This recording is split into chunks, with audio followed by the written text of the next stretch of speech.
During this video, I will be spoiling just about anything that occurs within this episode of Total Drama Island's newest season. I have done my best to ensure the title and thumbnail spoil as little as possible, but for the rest of this video, I cannot make any promises for this episode I'm talking about or any prior episodes in the same season if applicable. With all that being said, you have been warned. Hey everybody, KG here. We're back again with another Total Drama Island 2023 review slash discussion video. This time we're on to episode 4, so let's get into it. This episode starts with Priya and Millie in the cabin chatting a little bit, and Chase comes in. Chase is gloating about how he's glad that Nichelle was so bad at the challenge the prior episode, because that resulted in them basically winning, and both of them are like, hey, don't be so harsh, it's not really her fault that she's, so bad, or whatever, what have you. And Chase, being the delusional, self-centered guy he is, ends up just kind of, I don't even know how to describe it. Chase is such an odd character to try to wrap my head around how I'd even describe him. It's like, but anyway, for this particular scene, Chase, completely thinks he's in the right or doing the right thing by, making this statement, and he makes a comment somewhere along the lines of Millie, or directed at Millie, that she should try harder to make friends. And that's where you see this far left scene here with Chase and Priya. Priya ends up sticking up for her, telling her that that she's got a friend in herself, Priya. And that ends up getting Chase to back off and leave. And in the process, Priya then asks Millie if she wants to be in an alliance with her. Gets very excited about it, is happy at the notion of it. And also, and Millie is like, well, I don't know. I'm not nearly as good at the challenges as you are. And Priya's like, that's okay. I'll train you. So not only has Priya and Millie agreed now to an alliance, but Priya has now also agreed to train Millie for the show during the show. So that's a neat dynamic. It's it's a really cool dynamic, and I really like it. They definitely have natural interaction chemistry with each other, whatever you want to call that. But any scene with those two up to this point, I think, has been really engaging. So it's going to be nice to see them continue having scenes in the future, presumably. From there, we get a scene with Wayne and Raj and MK. They're sort of mourning how Nichelle is gone now. Wayne and Raj are like, I can't believe she wasn't as talented as she claimed to be, or was good at all the stuff that she did in the movies. And MK's like, well, no, again, that's not how movies work. She doesn't actually do any of that. It's not real. And then Wayne and Roger are like, but are we real? It's very, very funny, like, existential crisis gag, or whatever you want to call it. It's funnier in context and watching it play out, but yeah. And of course, MK is funny as always as well. From there, we get to the mess hall where Bowie and Emma are together, and Chase decides he wants to try talking to Emma a bit. Bowie kind of backs off, but is still listening in. Basically, Chase tries to make a move with Emma again. Emma isn't having it, but Chase is completely missing the signs that she's not having it, and it annoys her. Bowie tries telling Emma afterwards to just stop acknowledging Chase at all, and the sooner she starts doing that, the sooner she's going to get over him, which is nice. I mean that makes sense. It's definitely the kind of thing I'd expect Bowie to do in regards to Emma in particular, trying to get her not just more focused on the game, but also just to get her own biases in check and make sure that she's not just tunneling in on this one person for the entire competition. From there, we get another scene with Priya and Millie. This time, Millie, they're bringing up the notion of, okay, well, we have us two in an alliance, but who else should we get to join us? They notice that Ripper and Chase seem to kind of be buddying up or befriending each other. Z is too unpredictable in their eyes to have as an alliance member, so Damien, they know, always votes for himself, their words. He always votes for himself in elimination ceremony, so you can't be relied on in an alliance. So that leaves Scary Girl. And so the top middle scene here you see is Priya attempting to negotiate with Scary Girl to try to get her to join their alliance. And in the process, when she's trying to do this, Z also like kind of chimes in as Scary Girl is about to like have had enough with Priya and tries to help Priya, except he ends up making it sound like Priya absolutely can't stand Scary Girl, or that she's like less than able, or whatever however you want to phrase it. Basically, Z unintentionally makes Priya look bad, and the way it plays out is very funny. So yeah, Priya ends up accidentally making an enemy with Scary Girl rather than an ally. So that's very funny. It was very funny to sit there and witness happen in real time, especially since every character within that scene is very endearing to varying degrees. After that, we get to the challenge portion. It's capture the skull. Each team has their own base and their own skull they have to protect and make sure the other team doesn't bring to Chris. But it's capture the flag, but they're skulls because why not? Like the challenge, this is a fun challenge, and I think it works well and fits Total Drama. But it's definitely a bit lacking in like a theme of any kind. It feels a little odd, I guess you could say. It doesn't really make sense to me why it's not just like a flag. Like, I don't know. It could very well just be a flag. The skull doesn't really relate to anything in particular. It just feels a little focused on a certain other character that we will be getting to later. So once they start trying to, once the teams start trying to get together and figure out how they're going to take on the challenge, Wayne and Raj, once again, similarly to episode 2, try to take charge here.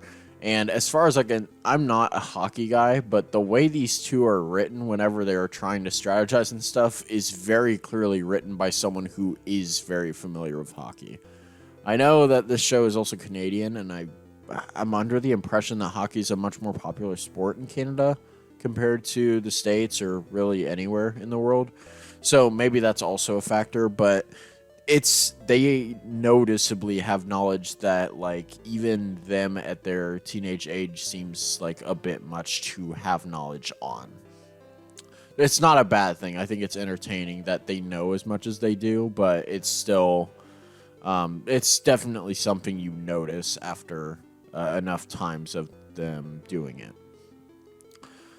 From there, the teams just kind of start getting into their positions and going at each other.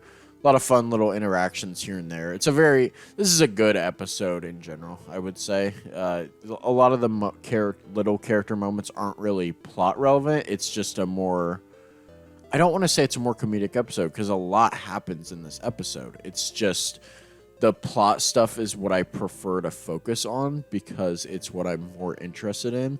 The entertainment stuff is not really something I would be able to do a great job at explaining why it's funny or that kind of thing, because like that kind of stuff is subjective. So it's like you have to have seen the episodes or watched the show to understand what I mean when I say like this scene was funny or this character was funny in this scene or that kind of thing. It's not something I can just describe and make you guys understand why it was a good scene or a funny moment or that kind of thing. And so that's why I try to avoid it. So mainly I'm trying to focus on plot stuff. But with that being said, the next main part to get to here is the challenge starts. They start going at each other. And then there's a moment where Chase is like right behind like a barricade, and Emma has the water hose, which you can see in the far right here. And as this is occurring, Emma has to make like a split-second decision, like, if I spray Chase, that might send the wrong message, but if I let him get the skull, that might send an even worse message. So when in doubt, hurt Chase. She does so, attempts to, and the shield comes up, And then Chase gets the wrong impression, which is, oh, she waited till the shield came up before she fired at me because she doesn't want to see me get hurt, that kind of thing. Very, very funny interaction. These two are very enjoyable. They almost remind me of like a reverse Best Friends from Ridonko's Race, where Carrie was trying like throughout the whole season to get Devin to realize how much she likes him, but here it's Emma is trying her hardest to get Chase to understand how much she does not want to be with him anymore.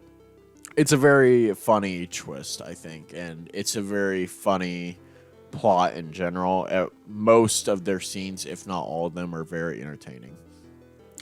Or have been, at least, up to this point. During the challenge, Scary Girl happens to come across a jackhammer. She uses said jackhammer to chase after the other team initially, and then they kind of just throw out of a bush MK as bait for Scary Girl, and she has to end up running away from her. She ends up hiding in the boathouse from Island. I'm not sure how many of you guys might remember that location. It wasn't in a lot of episodes in general, even in Island, I don't think. And I don't think it was in Roadie or All Stars at all, maybe. But we see the boathouse again. She ends up hiding in there.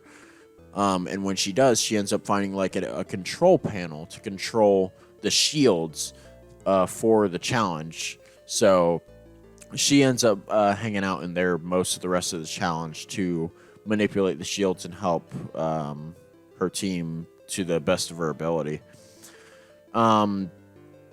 As far as the Scary Girl jackhammer thing goes, Damien ends up coming across this event of MK getting chased by Scary Girl and the jackhammer as it's occurring, hops out of a bush and is like, you might want to go start finding other players because I don't know where MK went or whatever. And then Scary Girl ends up chasing after Damien, was with a confessional shortly thereafter saying, sometimes I get a bit carried away, or I guess more accurately, sometimes I get a bit carried away, or you know, that kind of. I'm not gonna be able to mimic her voice anytime soon, but that was a really funny interaction. And then from that point on, Scary Girl is chasing Damien on the jackhammer as he's screaming because, according to her, Damien's screams are delicious, I guess. So that's funny. Definitely seems to continue being implied that there's potentially like a crush there at the very least, or maybe just some kind of attachment. Like, there's clearly some favorability on Scary Girl's part towards Damien in particular. Aside from that, from there, we get to the scene where Bowie, Wayne, and Raj are approaching the other team's base, and they use the boulder to try to stop them. And in the process, Raj and Bowie end up getting out of the way. Wayne gets rolled over a couple times. It's not important. He's just getting crushed by a boulder, but he'll be fine the next scene. So Raj and Wayne, or not Raj and Wayne, Raj and Bowie dodge out of the way, and that's where we get this bottom middle scene here. Bowie ends up on top of Raj, and that is when the official confirmation hits that this is in fact going to be the gay couple of this season that was talked about a lot in promotional material and the build up to the season. As it turns out, Bowie is, like we said, he's already openly gay, but Raj here in this particular scene is finally coming to the realization of, oh, I think I am too. And then right after that happens, Wayne gets a confessional where he's like, oh, I think Raj is gay. I can't wait for him to tell me. And it's like, I love that they did that. It is such an amazing thing to, like, my hopes for Total Drama as far as representation goes for this particular season were not high. They were not high in the slightest, especially when I saw Bowie's design. I was like, oh God, this is going to be the most stereotypical thing ever, and everyone's going to hate it, and then they're never going to do it again. But no, like, as soon as this happens, Bowie and Raj, like, as soon as it happens, it just works. And it's done so well. At least in this episode, the initial build up to it is already great. And then you have Wayne on top of that being like, oh, I can't wait to support him through this. And it's like, it's so good. It's so good. It's already a good thing that we have a canon or gay relationship in a show like Total Drama, especially given its past with topics like that. But it's an even bigger deal that Raj's best friend is portrayed plot-wise up to this point as wanting to support him without outing him, if that makes sense. And that's such a good thing to show in a show. Like, it's so necessary, and I'm surprised I don't see it more often. It's almost a little upsetting that I don't see it nearly as often. But yeah, moving on from there though, MK ends up using, like I said, the interface to continue messing with stuff. At one point, she ends up causing Damien to end up getting ousted again by Scary Girl, and Scary Girl to continue chasing him, further resulting in those two basically being absent from the challenge due to being distracted. Damien because he's getting chased by Scary Girl, and Scary Girl because she's chasing Damien. Should go without saying. From here, Ripper kind of just takes matters into his own hands and heads after the fort. He comes across Priya, Millie, and Chase, who are kind of all been laid out by Emma and Julia at this point. And he ends up grabbing Priya and using her as a body shield to get up to the opposing team's base. They spray Priya with water. They shoot the plungers, which ends up covering her face, and then they use the boulder to try to stop him. And yep, she gets hit by that too. Ripper ends up fine. Priya is just demolished here. So yeah, Priya gets demolished here, and Ripper ends up successfully getting the skull, surprisingly. Like, this plan actually ended up working. He gets the skull, takes it back to attempts to take it back to his team, but MK again uses one of the shields to stop him in his tracks. The skull goes flying, and it ends up with Scary Girl. Scary Girl has the skull and decides, I want to make this look nice first. And she takes it with her to go decorate it first before bringing it to Chris. As that's happening, Emma has finally made it over to the other team's base, which is now only guarded by Z with his hose. Again, MK, still using the interface thing, is able to get in touch with Emma through like an intercom and gets her to head towards a place where she can get shot up by a shield, which does happen. She gets Emma positioned in such a way that she gets launched all the way to the skull airborne. Emma gets the skull, and then Z sprays Emma all the way to Chris. Like, she literally gets sprayed and then just ends up going down a hill and tumbling until she lands at the spot where she's supposed to be to deliver the skull to Chris. Winning team is Frogs of Death, or Deadly Frogs. I don't, whatever. Frogs of Death, I guess. And that's the bottom right there. That's them being glad that they won. Scary Girl comes back, obviously the skull fully decked out in like a makeup and wig and stuff, and the team and quite a few members of the team are obviously a little peeved that Scary Girl just didn't take it straight to Chris. But Priya is much more annoyed at the fact that Ripper used her as a body shield. Millie is pretty bent out of shape by that too, and all that stuff. So come elimination time, Scary Girl, Ripper, and Damien are the bottom three. Damien, it only gets one vote. It's for himself. Big whoop, big surprise there. It was already implied. But then we have the bottom two. We have Ripper and Scary Girl. Before the votes were tallied, I think Scary Girl confirms to Priya that she voted for Ripper and that she would view Priya as an ally as well. At this point, I'm assuming it's to save her, hopefully, but I don't But obviously, as those who have seen the episode already know, this does not work. But so it's implied Priya and Scary Girl voted for Ripper. Ripper and Chase voted for Scary Girl. Damien voted for himself. That leaves Z and Millie. I guess it's presumed that Z voted for Scary Girl as well, because had Z voted Ripper and then Millie, in a surprise twist, voted Scary Girl. That's how Scary Girl gets sent home, is Millie switches up her vote against Priya's. Had Z voted Ripper, it would have been a tie. So my best guess is that Z also voted Scary Girl as well, and that had Millie ended up voting Ripper instead, like Priya had wanted her to, it would have resulted in a tie of some sort, and that would have been interesting to see too. But yeah, as is, with 3 votes to 2 votes to 1 vote, or 4 votes to 2 votes to 1 vote, Scary Girl gets the boot. I mean, pretty deservingly, I think. Scary Girl was not robbed, as far as I'm concerned. She absolutely lost the challenge for her team. She put several members of her team on edge. She was very strong, but not consistent. She was not...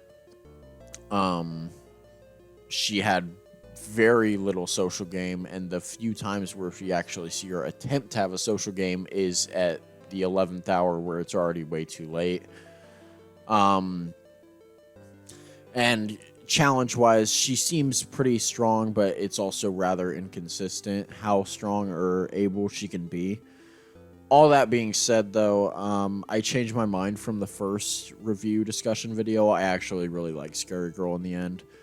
I don't know what happened. I think this rewatch just made me appreciate her gimmick a lot more. The first time through, I was kind of more fatigued by it than anything, but I think that may have just been because I was kind of just overwhelmed with the general pace of this new season and having to keep track of all these characters. Because, again, I already said it in episode 1, and I feel like I've said it in previous videos on these episodes, but this season's episodes are dense. So much happens in these, especially these earlier episodes. It's not a bad thing, because it makes it feel like every character gets the proper amount of attention.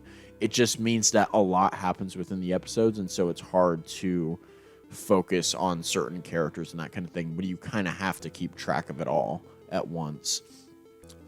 All that being said, though, Scary Girl was definitely at her best in this episode as well. Stole almost every scene she was in. Very entertaining gag character, and it'll be very interesting to see what they do with her next season. I don't have any large grand scheme predictions or anything like that for her yet. My best guess is that... very, very mild spoilers here, but they do say that she ends up keeping the skull, so my best guess is that she'll have that with her in Season 2, but that's about the only prediction I have for Scary Girl generally. So, all in all, another great episode for this new season. I'm once again impressed by the sheer pacing and balance of the way the characters are written, the way the characters are written in general, the comedic moments being really comedic, the moments that need to be more plot focused being more plot focused, and just doing a really good job at mixing and balancing the two. It's very impressive that this season is as good as it is. So with that, thank you guys so much for watching. I hope you guys enjoyed this video. Be sure to subscribe, like this video, leave a comment down below. Let me know what you guys think of this episode. Let me know what you guys think of Scary Girl. Let me know where you think this, for those who don't know what happens from this point on, let me know what you guys are predicting for future episodes. Be sure to share this video with your friends. Let them know that the new season's coming out and it's turning out very well. Even old veteran fans ought to know that the season is turning out very well so far. It's a very exciting time to be a Total Drama fan. So with that being said, thank you guys so much for watching, and until the next one, peace.